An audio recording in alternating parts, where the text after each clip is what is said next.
स्तुती करतो प्रभूची.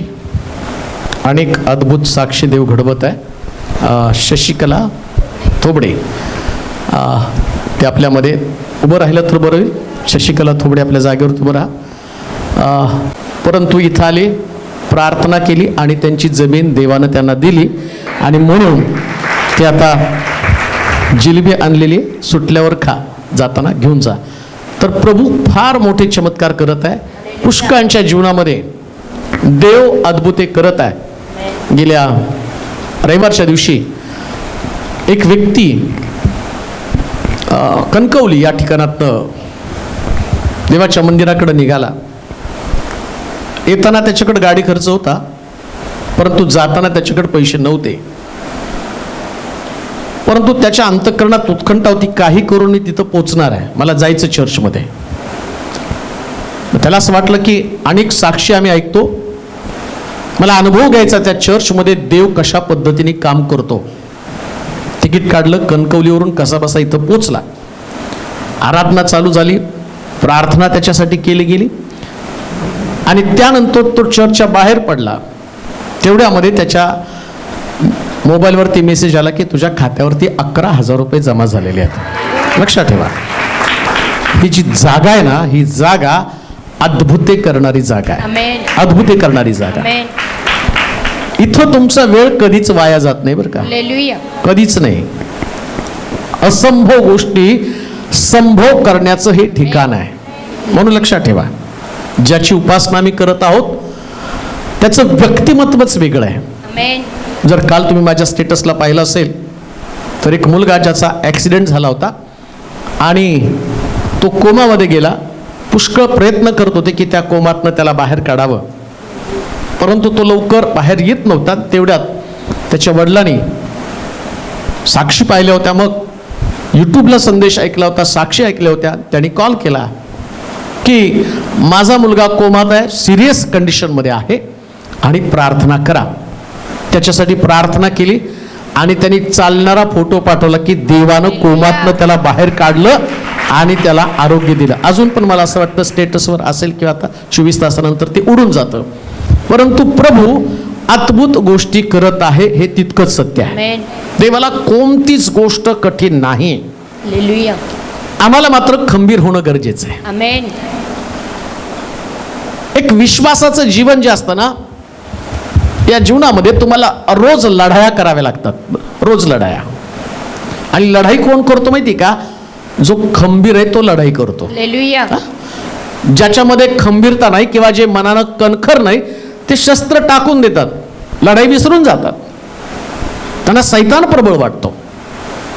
त्यांना असं वाटतं की सैतान माझ्यावरती वर्चस्व निर्माण करणार. आज सकाळीच मला एका बहिणीचा फोन आला, मला एकीकडे देवदूत पण दिसतो पांढरे कपडे घातलेला आणि सैतान पण दिसतो. मी म्हटलं अशा दोन आकृत्या दिसतीलच कशा? जगामध्ये जो आहे त्याच्यापेक्षा तुमच्यामध्ये आहे तो सामर्थ्यवान आहे. तो दिसतो म्हणून त्याचं कौतुक नाही करत बसायचं. दिसला म्हणजे मग त्याचं कौतुक केलं की त्याला वाटतं खूप आवडतात या लोकांचा, मी फेवरेट आहे. माझा फेवरेट तर माझा ईश्वर आहे, ज्यानं विजय मिळवलेला आहे. शास्त्र काय सांगतं? सैतान गरजणाऱ्या सिंहासारखा कोणाला खावा आणि कोणाला गिळाव म्हणून गिळतो का? फक्त टपतो. पण त्याचं टपलेलं रूप पाहिल्याबरोबर आम्ही प्रभूचं सामर्थ्य किंवा तो आम्हाला त्यातून बाहेर काढेल हे विसरून जातो. म्हणून मनानं खंबीर होणं फार गरजेचं आहे. मिरॅकल किंवा चमत्कार तुमच्या जीवनामध्ये घडायला पाहिजे तर तुम्हाला खंबीर होणं गरजेचं आहे. आता प्रश्न निर्माण होतो, खंबीर होणार कसं? मी सांगितलं तुम्हाला खंबीर व्हायला पाहिजे, खंबीर व्हायला पाहिजे. कधी कधी तुम्ही पण जाऊन एकमेकाला सांगता खंबीर व्हा, खंबीर व्हा, घाबरू नका, घाबरू नका, घाबरू नका. तो फक्त असतो डायलॉग. प्रत्यक्षात त्या व्यक्तीनं ऐकल्यावर ज्या वेळेस ते लोक एकमेकापासून विभक्त होतात त्याच्यानंतर समोर प्रश्न तसेच असतात, त्याला कसं सामोरं जायचं? मनानं खंबीर होण्यासाठी नेमकं मला काय केलं पाहिजे, ज्याची मला गरज आहे?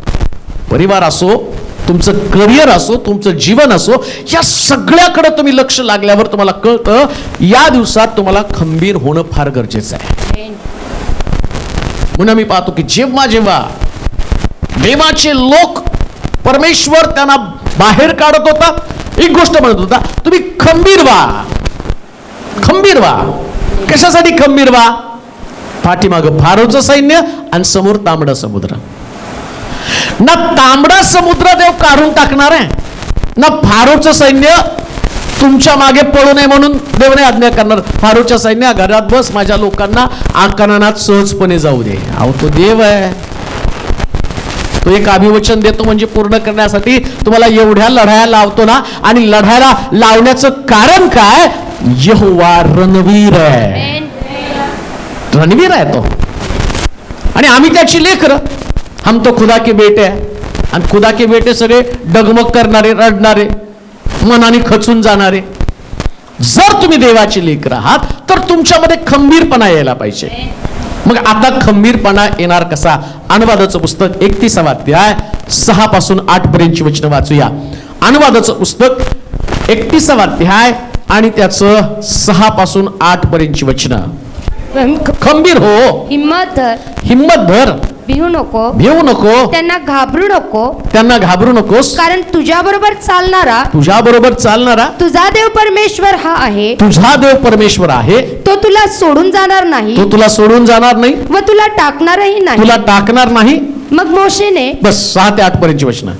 मग मोशेनं यहोशुआला बोलावून सर्व इस्रायला देखत त्याला सांगितलं, खंबीर हो, हिम्मत धर, कारण जो देश यांना देण्याची शपथ परमेश्वरानं यांच्या पूर्वजांशी केली होती, त्यात तुला या लोकांबरोबर जावयाचे आहे आणि तो त्यांना वतन म्हणून मिळवून द्यावायचा आहे. खंबीर होण्यासाठी पहिली गोष्ट देवावरती तुमचा पक्का विश्वास असला पाहिजे. नुसता विश्वास नाही बरं का, पक्का विश्वास. विश्वास आणि पक्का विश्वासामध्ये फरक आहे.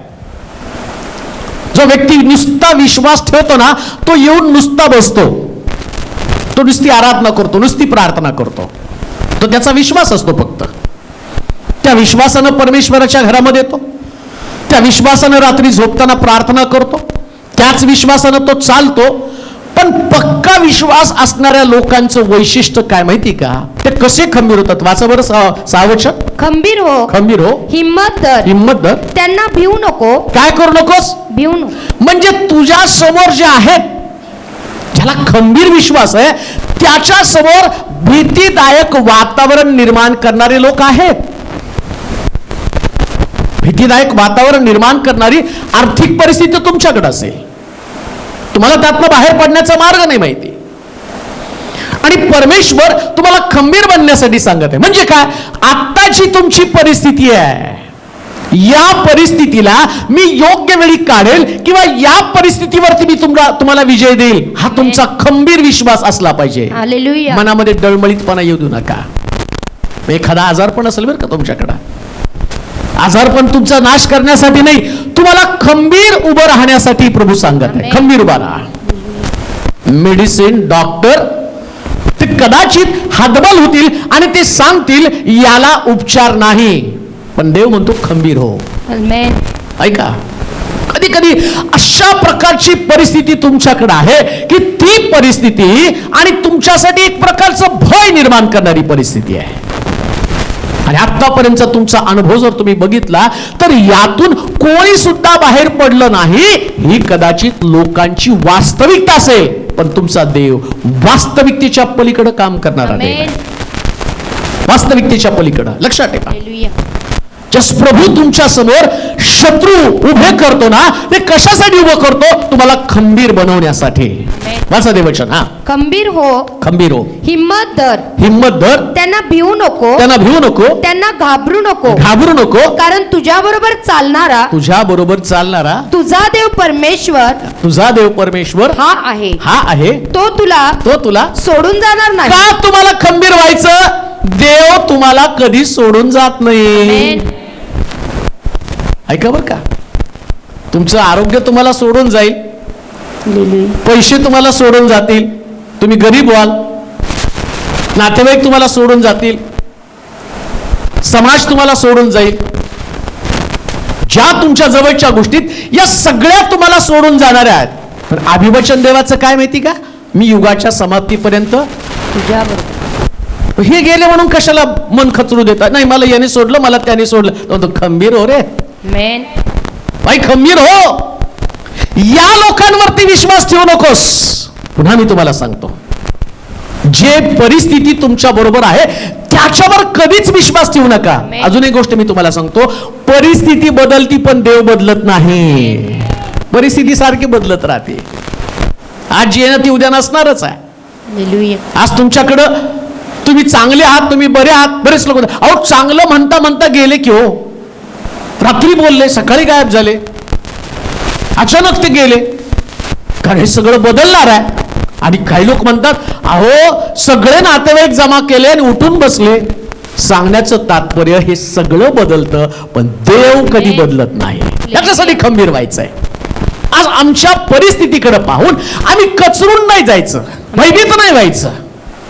ही परिस्थिती तुम्हाला देव यासाठी निर्माण करतो, जेवढी परिस्थिती गंभीर होईल तेवढा मोठा मिरॅकल तुमच्या जीवनामध्ये घडणार आहे, तेवढी मोठी साक्ष घडणार आहे. आमेन.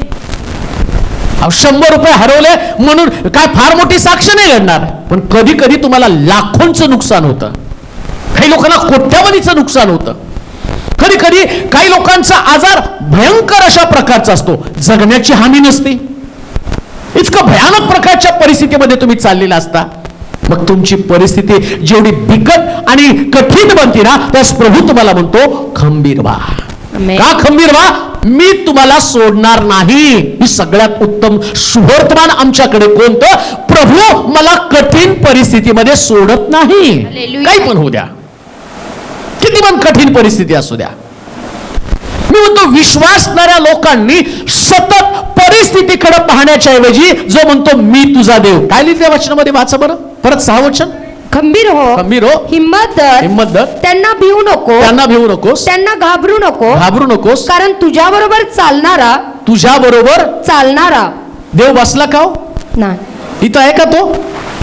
इथं असता तर मग आम्हाला भीती वाटली असते. आम्हाला काय झालं की इथे येऊन त्याच्या पाया पडून मंदिरात घंटा ठणा ठणा वाजवले असते, जागा हो, जागा हो, जागा हो, जागा हो, माझी मदत कर. इथं येऊन तुम्हाला घंटी वाजवायची गरज नाही. तुम्ही येताना तुमच्यावर होता, जाताना पण तुमच्या बरोबर तो आहे. हालेलुया. अनुवादाच्या पुस्तकातली तू रस्त्यानं तू जाशील तिथं मी आहे, शेतीवाडीत जाशील तिथं आहे, नगरात आहे तिथं मी आहे, हालेलुया.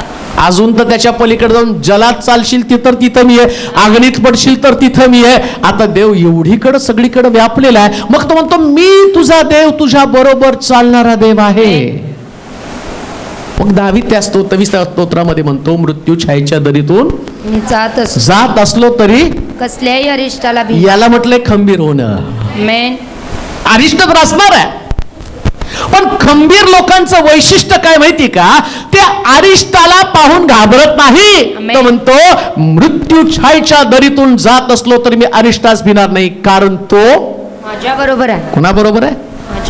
माझ्या बरोबर आहे. तर रडता का? मग हे स्तोत्र पाठ करण्यासाठी दिलं तुम्हाला 23वं स्तोत्र, म्हण रे पिंटू, म्हण रे चिंटू, म्हण रे सोन्या, म्हण रे मोन्या. आणि 23वं स्तोत्र आमचा पोरगा एवढा छान म्हणतो. काय फायदा त्या 23व्या स्तोत्राचा? थोडासा प्रश्न आला तर घाबरून जाता, थोडस आजारपण आलं तर घाबरून जाता, कुठे छातीत दुखलं की मरण्याचा विचार, डोक्यात दुखलं की कॅन्सर झाला का, अमक झालं का. अहो मृत्यू छायेच्या दरीतून जात असलो तरी मी अरिष्टास भिणार नाही. लाजरसला ज्या देवानं कबरेतनं बाहेर काढलं, स्वतः प्रभू येशू ख्रिस्त कबरेतनं बाहेर आला, मग तो तुम्हाला बाहेर काढणार नाही का? खंबीर व्हा. कायमस्वरूपी एक लक्ष, एक वचन आणि मनामध्ये पक्क बिंबवा, देव माझ्या संगती आहे. ज्याच्या बरोबर देव आहे ना त्याला शेवटच्या क्षणापर्यंत आशा असते. शेवटच्या क्षणापर्यंत बरं का. म्हणून अब्रामानं पण गडबड केली नाही. 90 वर्षाचा झाल्यावर देवाला प्रश्न केला, देवा सगळं दिलंय, मुलगा नाहीये. बायकोकडे बघितलं तर त्याला कळालं साराचं जर गर्भाशय आता बंद झालं, तिची पिशवी आणि वृद्धापकाळामुळं आता तिची पिशवी पण खराब झालेली आहे. शास्त्रात लिहिलंय आता तिचं गर्भाशय बंद झालं, तिला लेकरू होणार नाही, पण खंबीर होता. तो आहे ना, तो आहे. 100व्या वर्षी देवानं त्याला मुलगा दिला. का? कारण मनानं खंबीर झाला. लक्षात ठेवा, परिस्थिती तुमची कशी आहे याच्यावर विश्वास ठेवू नका. देव देणार यावरती विश्वास तुम्ही ठेवा. जर तुम्ही या दिवसामध्ये साक्षी ऐकल्या असताल तर तुम्हाला कळेल कित्येक बहिणींना देवानं लेकरं दिली. आणि रोज तसल्या साक्षी मी ऐकतो की देवानं पासनं तुम्ही प्रार्थना केली, विश्वास ठेवला, देवानं लेकरू दिलं, आणि मग तिकडं सैतान परिस्थिती कठीण करतो, आणि मग ते आम्हाला ब्लिडिंग व्हायला लागलं, अमकं व्हायला लागलं, तमकं व्हायला. हे सगळं तो लुसिफर तुमच्यासाठी, प्रभू तुम्हाला खंबीर बनवण्यासाठी हे शत्रू येतात, तुम्हाला सांगतात, तुम्हाला घाबरवतात. आणि मग एका बहिणीने सांगितलं की नाही, गळ्यामध्ये त्याची नाळ बांधून टाकलं डॉक्टर. हा सगळं होऊ द्या, नाळ बांधू द्या, आणि ते डॉक्टर म्हणतात नाही त्याला हृदयच नाही, मग म्हणते ठोकेच नाही, अमकच नाही, तमकच नाही. अरे सगळं आम्हाला खंबीर होण्यासाठी. का? कारण देव दिल ते सगळ्यात भारी असेल, सगळ्यात भारी. किती पण क्रिटिकल कंडिशन असेल तरी सुद्धा तुम्हाला खंबीरच होणं गरजेचं आहे. आणि खंबीर होण्यासाठी तुम्हाला संकटाचा सामना करावाच लागणार आहे. असं नाही की तुम्ही देव म्हणतो नाही तू कुठंतरी कोपऱ्यात बस, मी लढतो. तो म्हणतो तू लढ, शक्ती मी पुरवतो. देवाचं युद्धाचं कौशल्य काय माहिती का? आम्ही पाहतो गिदोनाला तो म्हटला तू फक्त या 300 लोकांच्या द्वारेच एवढ्या मोठ्या सैन्याचा सामना कर. का? कारण लोक जास्त असतील तर त्यांना असं वाटेल मी आमच्या मनगटावरती विजय मिळवला, पण 300 लोकांच्या द्वारे ज्यास विजय मिळवाल ना त्यास तुम्हाला कळेल देवानं तुम्हाला विजय दिलेला आहे. खंबीर व्हा. आता तुमच्या घरात काय आहे याचा विचार करू नका.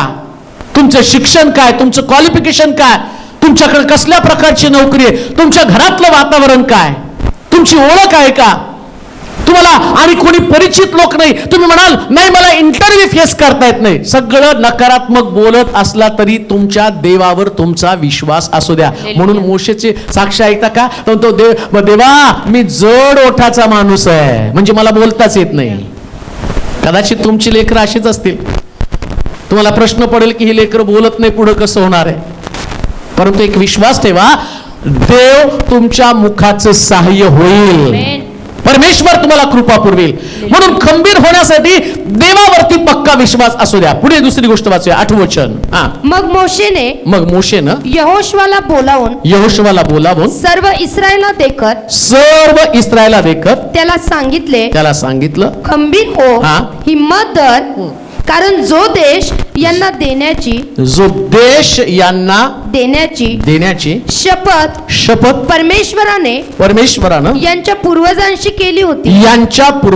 केली होती त्यात तुला या लोकांबरोबर जावयाचे आहे आणि तो त्यांना वतन म्हणून मिळून द्यायचा आहे. तुझ्या पुढे चालणारा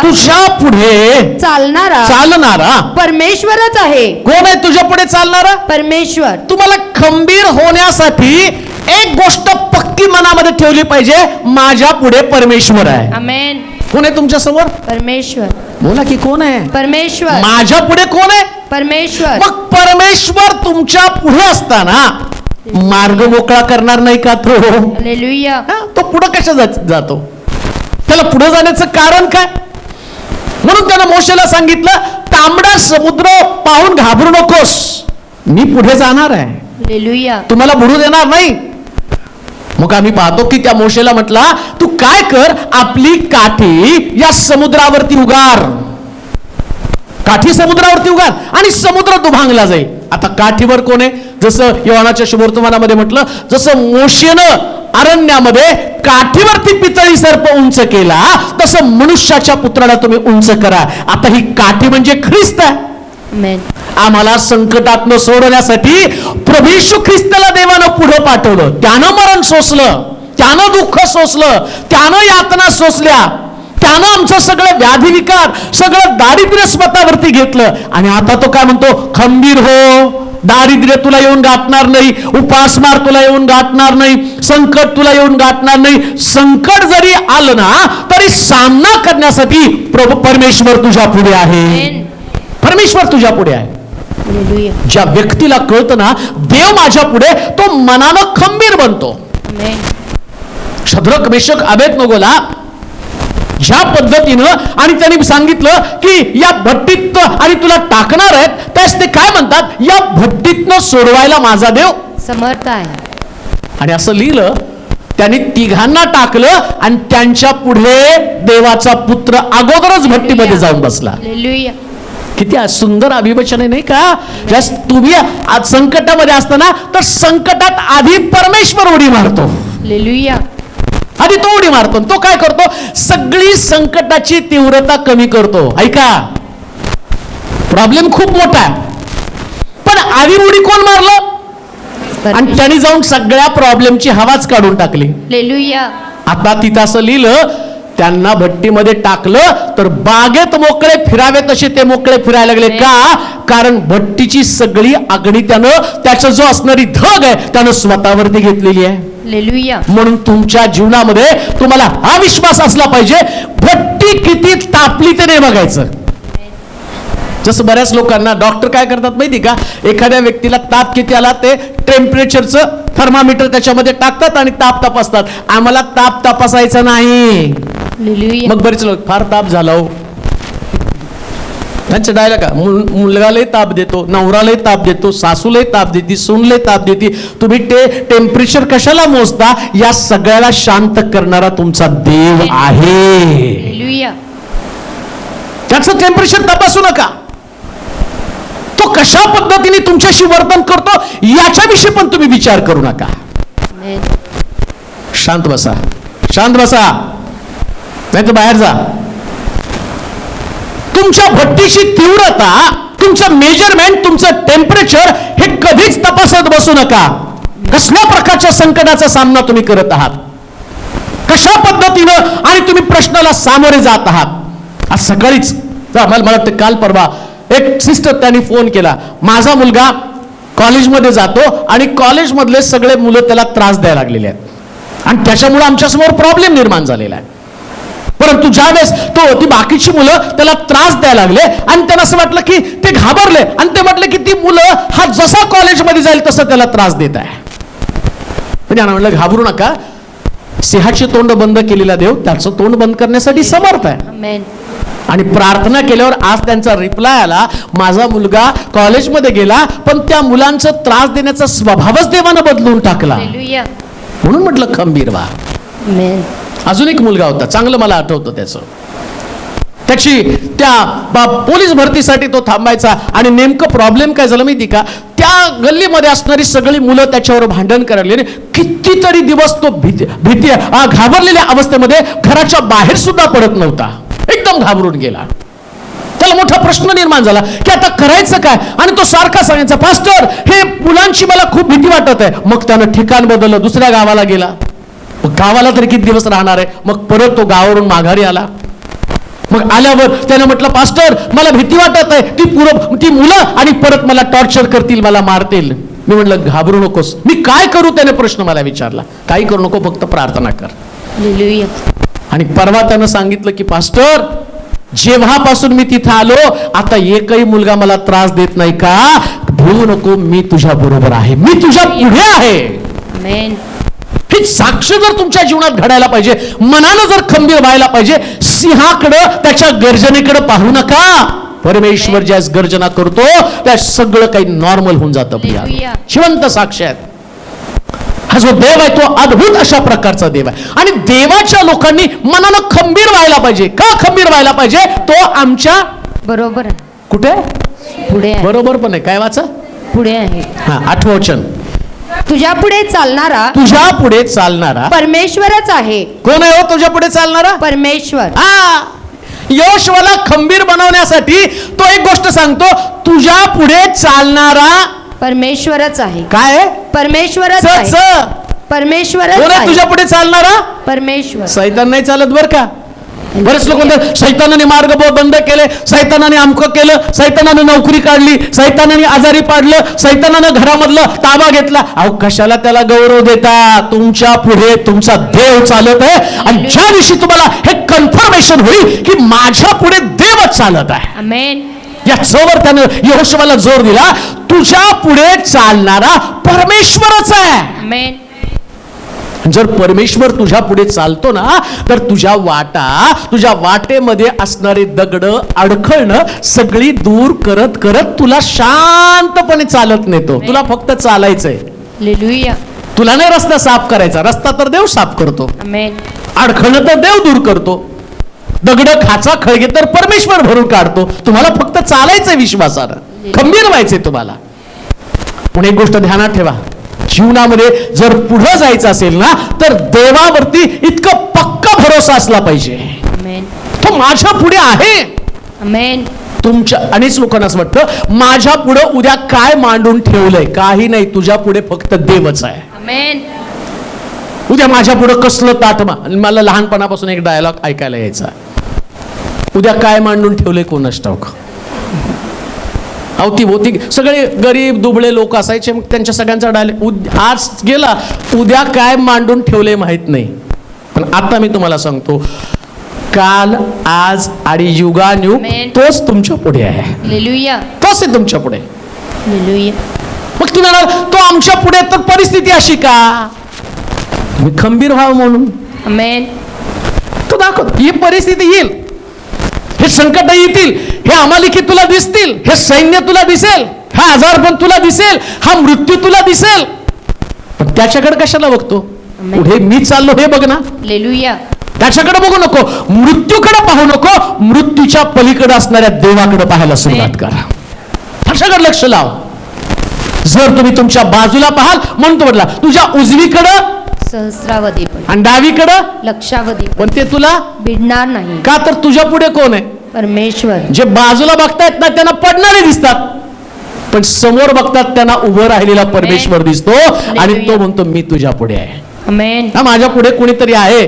कधी कधी पुढे तुम्ही चालत असताना ना आजूबाजूला कोणतरी येतं आणि त्याला असं वाटतं तुम्ही एकटाच आहे. सैतान त्याचं सैन्य तुमच्याकडे येतं आणि त्याला असं वाटतं एकटा आहे, पकडावं. तुम्ही फक्त सांगायचं पुढं बघ, हालेलुया.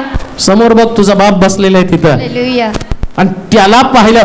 मुळात प्रॉब्लेम काय होतो माहिती का? तुमचाच विश्वास समोरच्या व्यक्तीवरती नसतो, म्हणून तुम्ही आजूबाजूला आणि बघत राहता. परंतु इकडं यहोशुवाला परमेश्वर सांगतो तुझ्या पुढे परमेश्वरच आहे. आमेन. तुझ्या पुढे परमेश्वरच आहे. हालेलुया. तुमच्या लेकरांचं भविष्य याचा विचार करू नका, त्यांच्या समोर परमेश्वरच आहे. आमेन. मग परमेश्वर त्यांच्या समोर असताना तुम्ही का मनाने आणि कच खात आहात? का खंबीर बनत नाही? खंबीर बनण्यासाठी तुमचा विश्वास देवावरती असायला पाहिजे की तो माझ्या पुढे आहे. आमेन. लक्षात ठेवा, कोणताही प्रश्न देवापेक्षा मोठा असू शकत नाही. हालेलुया. मग तुमचं लक्ष देवाकडनं साधारण असणाऱ्या प्रश्नाकडे लागलेलं आहे. मी तुझ्या पुढे आहे. कोणाला पाहतात समोर? का खंबीर होत नाही? कारण तुम्हाला समोर देव दिसत नाही. तिसरी गोष्ट, नववचन वाचा. तिसरी गोष्ट, यहोशुवाचं पुस्तक 1 अध्याय आणि 9 वचन. यहोशुवाचं पुस्तक 1 अध्याय 9 वचन. मी तुला आज्ञा केली आहे ना, मी तुला आज्ञा केली आहे ना, खंबीर हो, खंबीर हो, हिम्मत धर, हिम्मत धर, घाबरू नको, घाबरू नकोस, कचरू नको. कचरू नको. किती शब्द वापरलेत बघा. कारण हा, परत वाचा. मी तुला आज्ञा केली आहे ना, आज्ञा केली आहे ना, खंबीर हो, खंबीर हो, हिम्मत धर. खंबीरला किती प्रश्न आहेत, किती आणि शब्द आहेत बघा. खंबीर हो, हिम्मत धर, हिम्मत धर, घाबरू नको, घाबरू नको, कचरू नको. देवाला माहिती आहे तुम्ही कुठल्या कुठल्या विशेषणानं स्वतःला कमजोर करणार आहात. तो म्हटला भिवू नको, घाबरू नको, हिम्मत धर, हिम्मत धर, कचरू नको, कचरू नकोस, घाबरू नको, घाबरू नकोस. कारण तू जाशील तिकडे. आता का मनानं तुम्हाला कसं खंबीर होणार आहात? पहिली गोष्ट देवावरचा पक्का विश्वास. दुसरी गोष्ट परमेश्वर आमच्या पुढे समोर आहे. आता तिसरी गोष्ट काय म्हणतो तो? खंबीर हो, हिम्मत धर, घाबरू नको, घाबरू नको, कचरू नको, कचरू नकोस, कारण तू जाशील तिकडे, तू जाशील तिकडे, तुझा देव परमेश्वर, तुझा देव परमेश्वर तुझ्या बरोबर असेल. आता तिसरी गोष्ट, जाशील तिकडे देव तुझ्या संगती येणार आहे. आमेन. का खंबीर व्हायचंय? आणि खंबीर होण्यासाठी कोणती गोष्ट मनावरती बिंबवायची? मी परमेश्वर जिकडं तुम्ही जाल तिकडं तुमच्या बरोबर आहे. आमेन. ड्युटीवर गेला तरी देव तुमच्या बरोबर आहे. बरं का? तिथं नाही घाबरायचं. आता अधिकारी आज काय म्हणतील, आम्ही कित्येक वेळा जाताना विचार करतो, आज बॉसचं डोकं फिरलं तर कसं व्हायचं, साहेबाचं डोकं फिरलं तर कसं व्हायचं. कधी कधी कॉलेजमध्ये शाळेमध्ये गेल्यावर तिथं गेलं, आम्ही याचं डोकं फिरलं तर कसं. अरे शास्त्र सांगतं तू जाशील तिकडे मी तुझ्या बरोबर आहे. आमेन. आहात कुठं तुम्ही? का तुमचं मन आणि भयभीत झालेलं आहे? का तुम्हाला अशा प्रकारची भीती निर्माण झालेली आहे? कान देऊ नाही का? जगामध्ये जो आहे त्याच्यापेक्षा तुमच्या बरोबर जो चालत आहे तो सगळ्यात ताकदवान आहे. आमेन. आणि सगळ्यात उत्तम गोष्ट काय माहिती का? तो जिकडं जाशील तिकडं मी तुझ्या बरोबर आहे. हालेलुया. मग किती मोठं संकट तुमच्यावरती आलं, तुमच्या ड्युटीवरती संकट आलं तरी घाबरू नका. आमेन. म्हणून आम्ही पाहतो मर्दखय समोर ड्युटी करताना मोठं संकट निर्माण झालं. हामानानं त्याच्यासाठी कारस्थान निर्माण केलं, त्यानं खांब तयार केला आणि तो म्हटला या खांबावरती मर्दखयला फाशी द्यायचं. सगळं काही नियोजन त्यानं केलेलं आहे. त्याच्याकडे प्लॅनिंग आहे, योजना आहे त्याच्याकडे खांब आहे आणि त्या खांबावरती मर्दखय लटकणार होता. हामानानं योजना केली. पण देवाचं वचन सांगतं मी जिकडं जाशील तिकडं तुझ्या बरोबर मी. मग आता तुला कुठं खांबावरती लटकवणार आहे? मला लटकवतील. देव कधी मरतो का? मग तुम्ही कसं मरणार आहे? हालेलुया. जिकडं तुम्ही जाल तिकडं परमेश्वर तुमच्या बरोबर आहे. म्हणून एक लक्षात ठेवा, तुम्ही काही पण करताना देव माझ्या बरोबर आहे हाच विश्वास ठेवून चालायचंय. हालेलुया. बऱ्याच लोकांना घर घेताना सुद्धा प्रश्न पडतो, साहेब हे घर घेऊ का? दिशा चुकीची आहे, खिडकी अमक आहे, दरवाजा तिकडे आणि तिकडं अमक्या व्यक्तीने फाशी घेऊन मेला आणि मग त्याची सून तिथं जाळून घेतली आणि मग घर घ्यावं का नाही घ्यावं? तो तुमचं झगडणं रक्त मांसा बरोबर नाही. मग कोणाबरोबर आहे? राहतो कुठं तो? आकाश. कुठं राहतो लुसिफर? दुरात्मा समोर राहतो कुठं? आकाशामध्ये. कुठं राहतो? आकाशामध्ये. पण आम्ही त्याला घरं देऊन ठेवलीत, आम्ही त्याच्यासाठी घरी बांधून ठेवली आणि तो दुरात्मा तिथं राहतो. नाही हो, तू जाशील तिकडे देव तुझ्या बरोबर आहे. जिकडे जाल तिकडं. हालेलुया. अजून एक गोष्ट मला सांगतो, करिअर संबंधानं कन्फ्युजन मध्ये असू देऊ नका. बिनधास्त निर्णय घ्या. प्रभू सांगतो मी तुझ्या बरोबर आहे. आमेन. जिकडं जाशील तिकडं मी तुला काय करेल? वाचा बरं. मी तुला आज्ञा केली आहे ना, हा? खंबीर हो, हा? हिम्मत धर, घाबरू नकोस, कचरू नकोस, कारण तू जाशील तिकडे हा? तुझा देव परमेश्वर हा? तुझ्या बरोबर असेल. हा मग यहोशुआने हा लोकांच्या अंमलदारांना बस बस बस मी तू जाशील तिकडे मी तुझ्या बरोबर येणार आहे. हा देव काय असा देव नाही जो बस झालं इथपर्यंत आलो आता तुझं पुढचं पुढं तुम्ही बघून घ्या. आमच्याकडं मोठं झालं असतं नाही का, लेकर मोठं आता इथपर्यंत बाप म्हणतो इथपर्यंत सांभाळलंय, कमरेत लाद घालून आता कामाला निघ, घरात बसू देणार नाही, याच्या पलीकडं माझी कुवत संपली. देवाचं तसं नाही. हालेलुया. तो म्हणतो मी जिकडं जाशील तिकडं तुझ्या बरोबर आहे. आमेन. कुठेही जा, अमेरिकेत गेला तरी ते देव तुमच्या बरोबर आहे. लक्षात घ्या, देवाच्या लोकांनी कन्फ्युजन मध्ये असू नये कोणत्याच बाबतीमध्ये, आणि त्यानं मनामध्ये संभ्रम असता कामा नये. पुष्कळ लोकांमध्ये भीती असण्याचं कारण काय? त्यांना देवाविषयीचं आणि खात्रीच नाही देव माझ्या संगती आहे, तुमच्या लेकरां संगती देव आहे, तुमच्या पती संगती देव आहे, तुमच्या पत्नी संगती देव आहे, तुमच्या परिवारातल्या लोकांसंगती देव आहे आणि तुम्ही जिकडं जाल तिकडं तुमच्या बरोबर आहे. आमेन. बायबल सांगतं आकाश त्याचं सिंहासन, पृथ्वी त्याचं पाय ठेवण्याचं ठिकाण. काय पाय ठेवण्याचं ठिकाण? काय? पृथ्वी. पृथ्वीमध्ये तुमचं सोलापूर, मुंबई, कलकत्ता, दिल्ली, अमेरिका, इंग्लंड सगळंच आलं बरं का. मग त्याचा पाय जगातल्या प्रत्येक भागावरती आहे, म्हणजे सत्ता त्याची जगभर आहे प्रिया, जगभर त्याची सत्ता. आणि ती सत्ता असताना तुम्हाला खंबीर असलं पाहिजे. माझ्या बरोबर माझ्या संगती, मी जिकडं जाईल तिकडं माझा देव आहे. आमेन. जिकडं जाईल तिकडं. कॉलेजमध्ये गेला तिथं देव आहे, ड्युटीवरती गेला तिथं देव आहे, आमेन. हॉस्पिटलमध्ये गेला तिथं देव आहे. आमेन. ड्युटी करताना घाबरू नका तुम्ही. हालेलुया. जिथं तुम्ही आणि पेशंटच्या संपर्कात आला, कोणता विकार त्या देवापेक्षा मोठा असू शकत नाही, आमेन. असू शकत नाही प्रियानो. नंतर कोरोनामध्ये सुद्धा आमच्या सगळ्या सिस्टर डॉक्टर ओके आहेत का? हालेलुया. देव त्यांच्या बरोबर होता, सगळे ओके आहेत. हा येऊनदार थोडासा दम देऊन गेला आम्हाला, काही लोकांना टच करून गेला, पण काय नुकसान केलं का त्यानं? नाही. तुमचा एकही अवयव काढून घेऊ शकला नाही का? हालेलुया. देव म्हटला मी तुझ्या बरोबर आहे. आमेन. हा? देव असणं किती महत्व, हे जे तुम्हाला प्रभू तुमच्या बरोबर आहे सगळीकडे ना, हे ज्यावेळेस तुमच्यामध्ये त्याच तुम्ही खंबीर बनता. आमेन. तुम्ही नाही काळजी करत कुठल्या गोष्टीची. म्हणून लक्षात ठेवा, खंबीर कसं व्हायचं, तर जिकडं जाईल तिकडं देव माझ्या संगती आहे. आमेन. म्हणून बंदीशाळेमध्ये पेत्र होता, तरी तिथं बंदीशाळेत प्रभूनं दूत पाठवला. साखळदंडानं बांधलेला होता, बाहेर पहारेकरी बसलेले होते, पायामध्ये खोडे घातले होते, हातामध्ये साखळदंड घातले होते, आणि तेवढ्यात देवानं त्याच्यात एंट्री केली. असं लिहिलं, तिथं तो पोचला देवदूत आणि भूमिकंप झाला आणि सगळे साखळदंड गळून पडले. म्हणून तर पेत्र बंदीशाळेमध्ये असताना, पौल सिलास बंदीशाळेमध्ये असताना ते काही घाबरले नाही, ते देवाची स्तुती करू लागले. त्यांना माहिती इथं पण देव आहे, त्याने तिथेही उपासना केली. जर तुम्हाला खंबीर व्हायचं ना, तर ज्याच्यामध्ये तुम्ही बांधले गेलात त्याचा विचार करू नका, देव तिथं आहे. आमेन. आणि याच्यानं तुम्ही खंबीर बनणार आहात. चौथी गोष्ट वाचूया, 1 शमूएल 30 अध्याय आणि त्याचं 6वं वचन. 1 शमूएल 30 अध्याय 6वं वचन. त्या समयी दावीद मोठ्या पेचात पडला, कारण लोक आपले पुत्र व कन्या यांच्याकरिता शोकाकुल होऊन दाविदास दगडमार करावा असे म्हणू लागले. पण दावीद आपला देव परमेश्वर याजवर भिस्त ठेवून खंबीर राहिला. आता चौथी गोष्ट, कठीण परिस्थितीमध्ये देवावरती अवलंबून राहिल्यानं तुम्ही खंबीर होणार आहात. परिस्थिती कठीण असणार.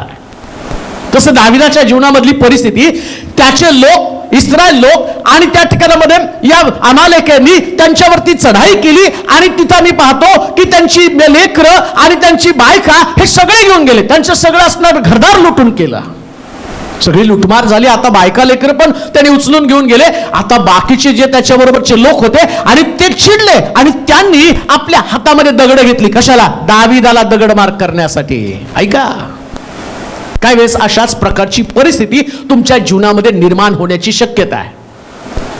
लोक तुमच्यावरती उठलेले आहेत, परंतु दाविदानं लोकांच्या हातातील दगडाकडे पाहिलं नाही, तर त्यानं आपली दृष्टी देवाकडे लावली. ऐका, आता एवढ्या लोकांच्या हातामध्ये दगड आहेत म्हणल्यावर तिथं मनानं कच खाल्ली पाहिजे. त्यानं लोकांच्या हाताकडे पाहिलं. वाचा बरं ते वचन परत. त्या समयी दावीद मोठ्या पेचात पडला, कारण लोक आपले पुत्र व कन्या यांच्याकरिता शोकाकुल होऊन. किती कठीण परिस्थिती आहे. सगळे लोक रडत आहेत, आणि का रडत आहेत? या शत्रूनं यांची बायका लेकरं घेऊन गेलेली, आणि ते माणसं युद्ध करून घरी आले, आणि पाहता तर बायको पण नाही, लेकरं पण नाही. आता दाविदाच्या विरोधामध्ये ते सगळे उठले. आणि अशा परिस्थितीमध्ये एवढा मोठा राजा जो लोकांसाठी लढत आहे, ऐका, तिथं असं लिहिलं, त्यावेळेस त्यानं लोकांकडे पाहण्याच्या ऐवजी देवाकडे पाहिलं. आणि मग दावीद, असं लिहिलं, त्यानं युद्ध केलं, आणि युद्ध केल्यावर त्यांची बायका लेकरं सगळ्याला आणलं, आणि त्याच्याबरोबर लूट पण घेऊन आला, आणि त्या लोकांना वाटलं. असं लिहिलं, इतके लोक थकले की त्यांच्याच्यानं इतके रडले त्या दिवशी की त्यांना रडण्याची सुद्धा शक्ती राहिली नव्हती. एवढा मोठा कठीण प्रसंग. ऐका, काही वेळेस तुमच्या जीवनात इतकं संकट भारी असेल, रडून रडून तुमचे अश्रू संपलेले असतील, त्याच्या पलीकडे तुम्हाला रडता येत नसेल, आणि या बाका आणि कठीण प्रसंगामध्ये तुमच्या समोर दुसरा पर्याय नाही, तुम्ही हतबल आहात. जीवन मृत्यूशी तुमचा संघर्ष चालू आहे. समोर तुमच्या बरोबर उभं राहणारा एक सुद्धा व्यक्ती नसेल. या दाविदाच्या बरोबर एक सुद्धा व्यक्ती अशा कठीण प्रसंगामध्ये नव्हता. अशा प्रकारची भयानकता वास्तविक जीवनामध्ये तुम्ही अनुभवण्याची शक्यता आहे. परंतु त्याही प्रसंगामध्ये तुम्हाला खंबीर व्हावं लागतं, आणि तुम्हाला प्रश्नाकडं किंवा लोकांच्या हाताकडे पाहण्याच्या ऐवजी तुम्हाला देवाच्या हाताकडे पाहणं गरजेचं आहे. लोक तुमची मदत करणार नाही त्यावेळेस, आणि तुम्ही जिथं मदतीला जाल ना, तिथं मदत नाही तर तुम्हाला तुमच्यासाठी एक दगड आहे, एक धोंडा आहे, आणि तो धोंडा तुम्हाला मारला जाणार आहे. ज्यास तुम्ही कठीण प्रसंगामध्ये सापडताना त्या लोक तुम्हाला फक्त दोष देण्याचं काम करतात. लक्षात घ्या, वाईट प्रसंग येतो ना, त्यास तुम्हाला चांगलं म्हणणारं कोणीच नसतं. एकटे तुम्ही असता आणि एकटे तुम्हाला लढावं लागत असतं, पण त्यास खचून नाही जायचं, हातबल नाही व्हायचं, हत्यार टाकून नाही द्यायचं. दाविदानं देवाकडे पाहिलं आणि परमेश्वर त्याला म्हटलं, जा, मी या सगळ्या लोकांना तुला परत मिळवून देईल, युद्ध तू जिंकणार आहे. आणि दाविदानं पुन्हा एकदा हातामध्ये हत्यार घेतलं, तो लढायला गेला. माझ्यासारखं असतं तर कदाचित हातबल होऊन म्हटलं असतं, जाऊ द्या, आता काय युद्ध करायचं, यांची बायका लेकरं गेलेली आहेत, हे लोक पण आता मला मदत करायला तयार नाही. आणि तो म्हणला, माझ्यासारखा म्हटलं असता, तुम्हाला जे वाटतं ते माझ्या जीवनामध्ये करा आणि मी तुमच्या समोर आहे, मला माझा जसा न्याय करायचा तसा न्याय करा. पण त्यानं आपलं हत्यार टाकलं नाही. त्याला माहिती की माझा देव मला अजून परत उभं करेल. ऐका, एक दिवस असा येईल, सगळं संपलेलं असेल, झिरो बनलेला असाल तुम्ही. ऐका, शून्य बनलेला असाल, काहीच नाही तुमच्याकडे, सगळं सगळं टोटल लॉस मध्ये तुम्ही आहात. नातेवाईक गेलं, लेकरं गेली, जसं त्याचं गेलं, सगळी संपत्ती गेली, त्यांच्या घरादाराला आगी लावल्या, लेकरं पण गेली, बायको पण गेली, सगळं काही लुटून नेलं. आता हे शून्य बनून गेलेले आहेत. त्याच वेळेस तुम्हाला खंबीर व्हावं लागतं. सगळं चांगलं असताना नाही तुम्हाला खंबीर होण्याची गरज, पण सगळं शून्य झालं, तुमच्या हातामध्ये आता काहीच नाही. प्रश्न आता उद्याचा दिवस कसं जगावं? बरं, जगण्यासाठी असं पोषक वातावरणच नाही ना, तिथं लोक समोर दगड घेऊन थांबलेले आहेत, पण तरी दावीद खंबीर बनला. आणि बायबल सांगतं तो युद्धाला गेला. कान देऊ नाही का, खंबीर लोक माघार घेत नाही, ते युद्धाला जातात. आणि बायबल काय सांगतं माहिती का? परमेश्वर त्याच्या वचनानुसार आम्हाला सांगतो, युद्ध तुमचं नाही, माझं. कोणाचं युद्ध आहे? परमेश्वराचं. मग परमेश्वराचं युद्ध आहे, तो जिंकणारच. आमेन. कारण आम्ही गाणं गातो ना, यहोवा निसी. यहोवा निसी म्हणजे परमेश्वर माझा विजयाची पताका. हालेलुया. परमेश्वर विजयी झालेला आहे. विजय हुआ येशू मेरा विजयी हुआ. मग नुसतंच गाणं म्हणून काय उपयोग आहे?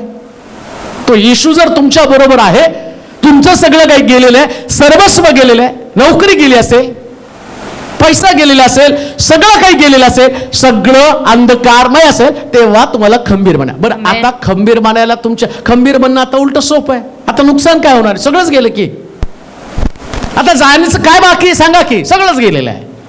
लेकरं गेली, संपत्ती गेली, सगळं काही गेलं. आता दाविदाला निवांत बसायचं. आता देवा तार मार, काय करायचं कर. एकदम सोपी अवस्था आहे. मी तर म्हणतो ती देवा तुझ्या हातात आहे, काय करायचं ते कर.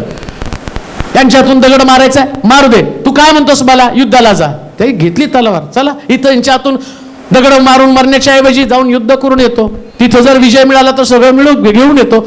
आणि तो गेला, त्याला आता त्याच्या समोर इथे मरण तिथे मरण आहे. 4 कोड्यांचं पण तेच होतं. बाहेर थांबून पण दुष्काळामध्ये उपाशी मारणार आहे, त्यापेक्षा आतमध्ये जाऊ. लढू सैनिकांनी ठेवलं जिवंत तर राहू द्या. दाविदानं पण तेच ठरवलं. आता इथं यांच्यातून दगड मार खाऊन बनण्याच्या ऐवजी यांनाच घेऊन लढायला जातो. गेला लढायला घेऊन, आणि युद्ध करून आल्यावर बायको लेकरं सगळे आणले. येताना एवढं काय आणलं, जे लोक दमले होते वाटेत त्यांना पण आल्यावर दिलं. घाला म्हणला, आता दगड घाला. घालता का? एक दिवस ज्यावेळेस तुम्ही खंबीर व्हाल ना, जे हात दगडासाठी उठलेले असतील ना, तेच हात तुम्हाला नमस्कार करतील. का? तुम्ही खंबीर झालेले आहात. मारू द्या लोकांना, त्यांच्या हातात दगड असू द्या. तुम्हाला खंबीर व्हायचंय. तुम्ही कोणत्याही परिस्थितीमध्ये माघार घ्यायची नाही. इथं दाविदानं तेच केलं. कठीण परिस्थितीमध्ये देवावरती अवलंबून राहिलं तर तुम्ही खंबीर बनणार आहात. कठीण परिस्थितीमध्ये, बरोबर का? परिस्थिती आज कठीण असती तेव्हा देवावरती अवलंबून राहायचं. हालेलुया. एकदम कठीण. 5वी गोष्ट, तिथला पत्र, 1 अध्याय 14 वचन. तिथला पत्र 1 अध्याय आणि 14 वचन.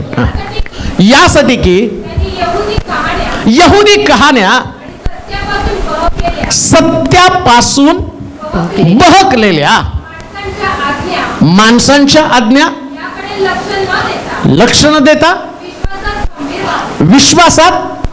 आता खंबीर होण्याचा आणखीन एक फॉर्म्युला मी तुम्हाला सांगतो.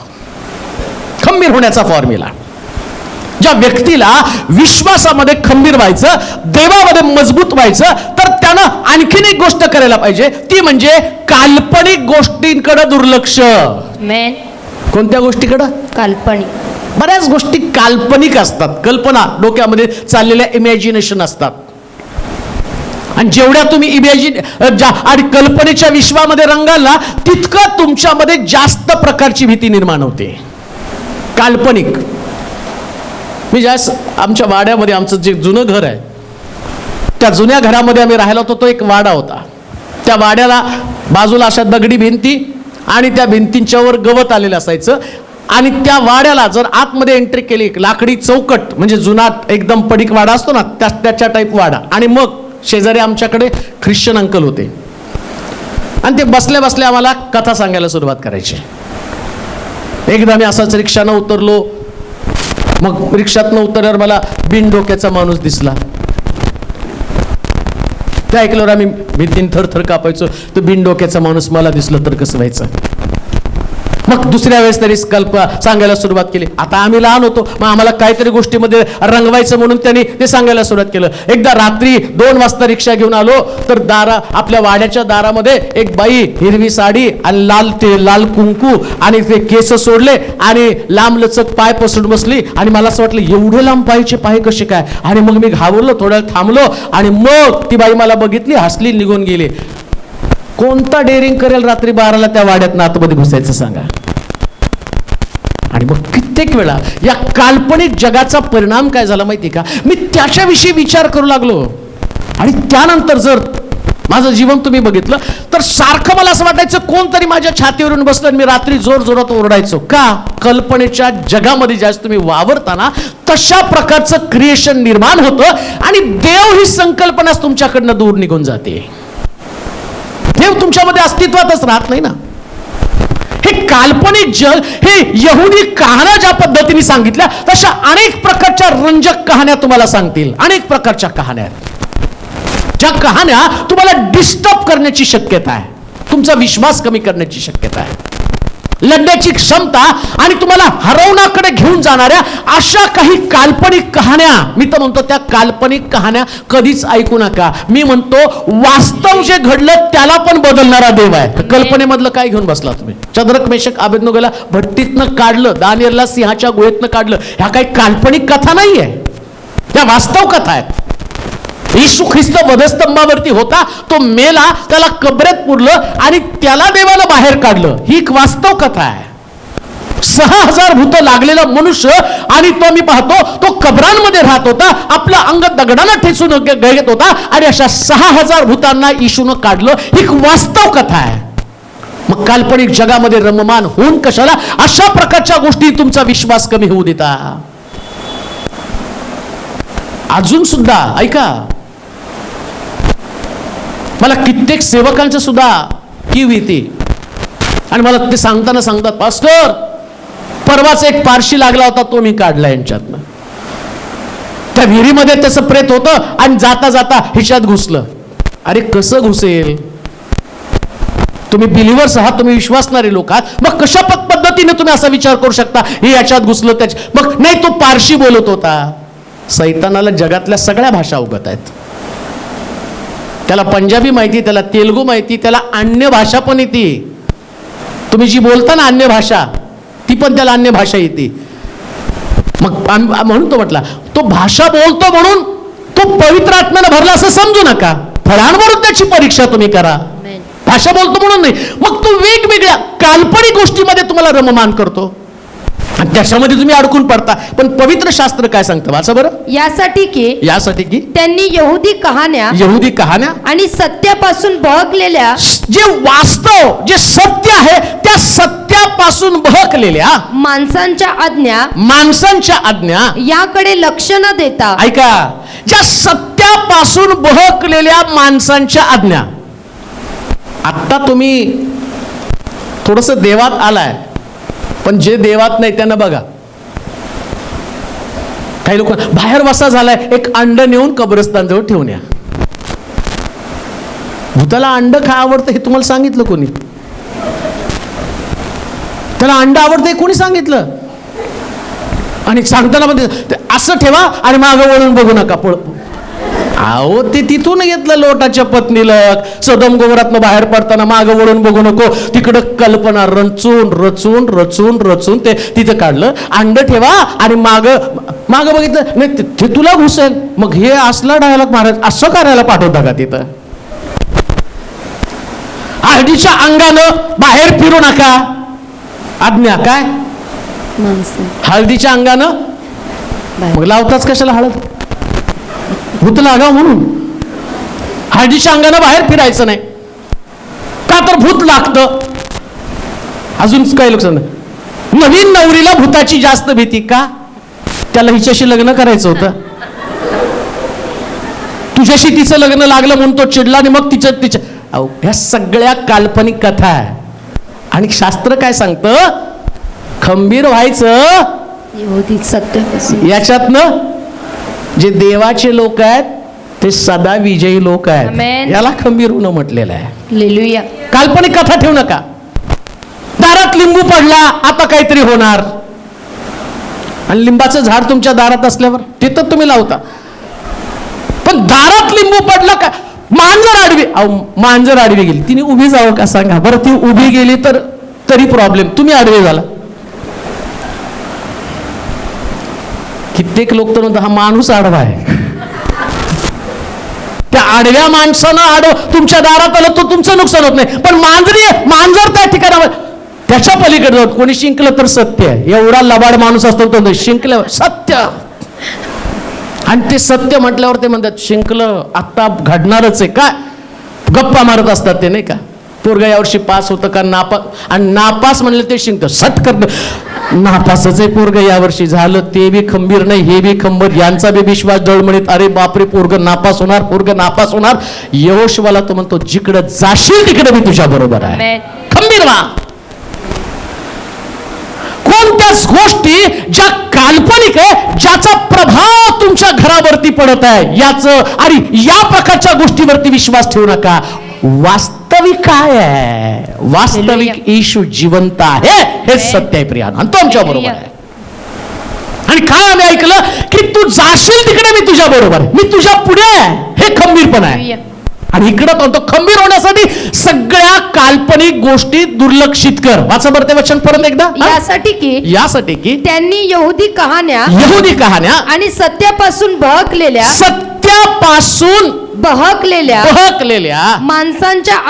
माणसांच्या आज्ञा अस्वलीचे केस ताविदामध्ये घातले की भूत लागत नाही. मी जायचो ते आणायला. आणि लहानपणा आता आमच्या वाड्यातच ते अंकल होते जे भीती दाखवत होते. इथं पाय पसरून बाई बसते तर मला इथं दंडाला बांधा, इथं बांधा. आणि मग ते पिक्चर मध्ये पण दाखवतात ते भूत आलं की तावीत फेकून मारला, भूत मेलं. झालं आम्ही त्याच्यावर खुश.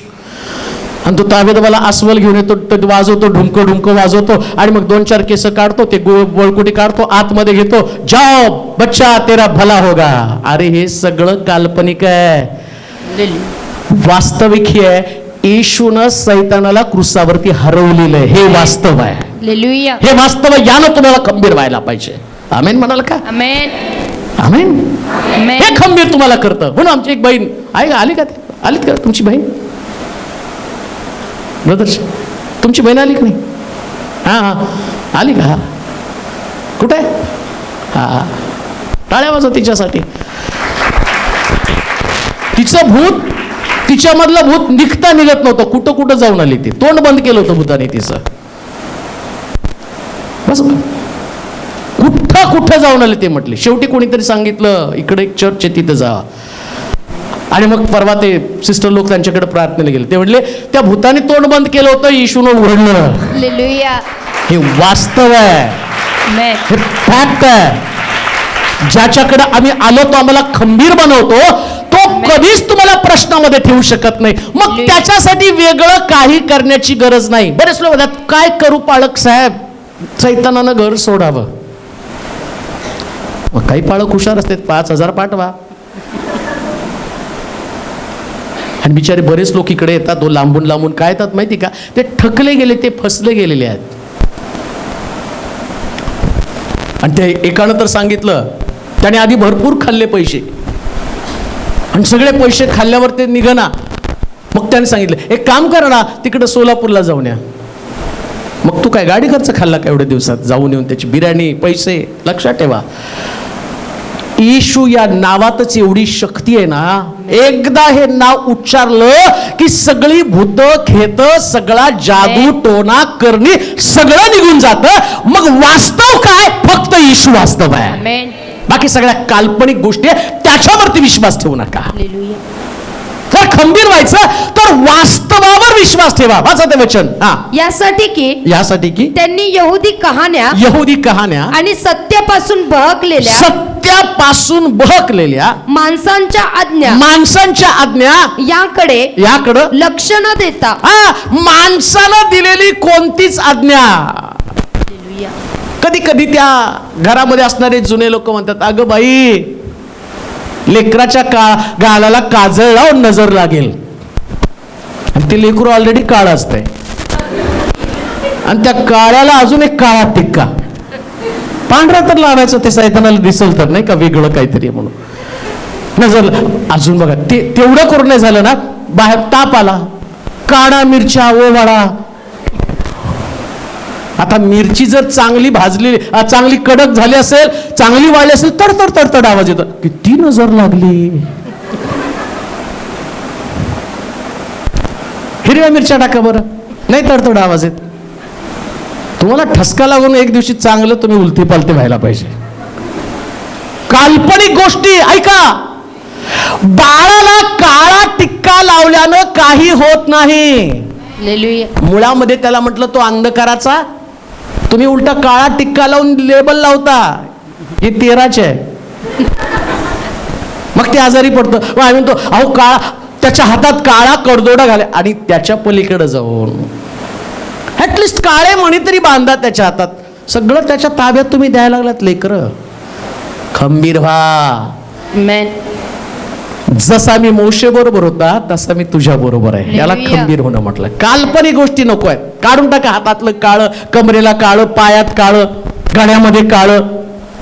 व्यायाम करताना त्यांना असं वाटतं की नाही, पाय तुमचं कोण पाय बघायला एवढे घाण पाय, त्याला कधी धुता का नाही कोणच टोका. त्या पायाला काळ्या, त्याच्यात काळा दोरा आणि मग नजर लागणार. काय नजर लावायची तरी तुमच्या पायाला? वाळून गेलेत आता पाय नुसते.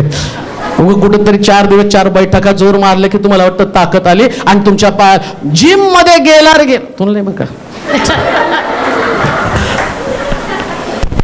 तालमीत गेले, जिम मध्ये गेले की दोरे बांधायला सुरुवात.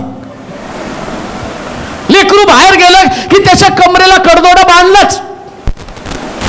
जन्माला आलं की काळा, आता काय द्यायचं तर त्याला सोन्याचे मणी आणि काळे मणी मिक्स करून, का तर त्याला नजर लागू नये. त्याच्यानं तुम्ही खंबीर होणार नाही, तुम्ही कमकुवत बनणार आहात.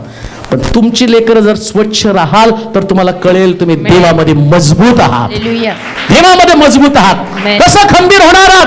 तर काल्पनिक गोष्टीकडे दुर्लक्ष करा. वाचा परत वचन. करू आपण. यासाठी की त्यांनी यहुदी कहाण्या आणि सत्यापासून बहकलेल्या माणसांच्या आज्ञा याकडे लक्ष न देता, लक्ष अजिबात देऊ नका ज्याच्यामध्ये तथ्य नाही. प्रत्येक गोष्टीला विचारा हे काय. प्रत्येक गोष्टीला प्रश्न विचारायचा. का काळा टिक्का लावायचा? का हातामध्ये काळा दोरा बांधायचा, काळे मणी घालायचे? ते जर म्हणले नाही त्याच्याने भूत लागत नाही किंवा नजर लागत नाही. मुळामध्ये सैतानाला सगळं काळं आवडतं. मला प्रश्न पडतो, काळी भावली आपण नाही, ते लोक बांधतात का काळी भावली? तो अंधकाराचा अधिपती आहे. उलट तुम्ही शिक्कामोर्तब करून ठेवता ते घर. मग त्या लोकांना असं वाटतं की तो घरामध्ये नाही, तो काय वेळेस एंट्री नाही करणार. ठीक आहे, तो माझंच घर आहे, नंतर माझ्या वेळेनुसार मी येऊन त्यांना भेटून जाईल. जी देवाची माझी घरं नाहीत आणि त्या घरांमध्ये मला एंट्री करायची. जिथं येशूचे लोक आहेत तिथं त्याला एंट्रीच नाही ना. तुमच्यावरती कोकऱ्याचं रक्त आहे. ज्या दिवशी कोकऱ्याचं रक्त तुमच्या घरावरती लावलं, तुमच्या लेकरांवरती लावलं, तुमचं जीवनच सुरक्षित आहे. म्हणून राहा वेशाला. तर वाचायचं ना, तर फक्त किरमिजी रंगाचा धागा तुझ्या घराला बांध. वलांडणाच्या सणाचा नियम काय? ज्या घराच्या दारबाई कपाळपट्टीला कोकऱ्याचं रक्त लावलेलं असेल, वलांडणाच्या यज्ञ पशुचं रक्त लावलं असेल, सगळे मरतील, संहार दूत त्यांना मारेल, पण ज्याच्यावरती कोकऱ्याच्या रक्ताची खूण आहे असं घर मात्र वाचलं जाईल. आज रात्री मला एक गोष्ट मला सांगायची, तुम्ही खंबीर व्हा. जगातली कोणती ताकद तुम्हाला उद्ध्वस्त करू शकत नाही, तुमचा नाश करू शकत नाही. का? कारण तुमच्या मध्ये जो आहे तो महासमर्थ आहे. म्हणून खंबीर व्हा. खंबीर होणारे लोक जगामध्ये भीतीचं जीवन जगत नाही, तर ते मजबूतीने पावलं टाकतात. Amen. कितीही कठीण प्रसंग आला तरी ते देवावरती विसंबून राहतात. आपल्या जागेवरती आपण उभं राहूया, खंबीर होऊया. कदाचित आज आमच्या समस्या आम्हाला वाटतात त्याच्यापेक्षा मोठ्या आहेत असं मला वाटत असेल, परंतु आता विश्वासाचं जीवन, एक प्रॅक्टिकल जीवन आम्हाला जगायचंय.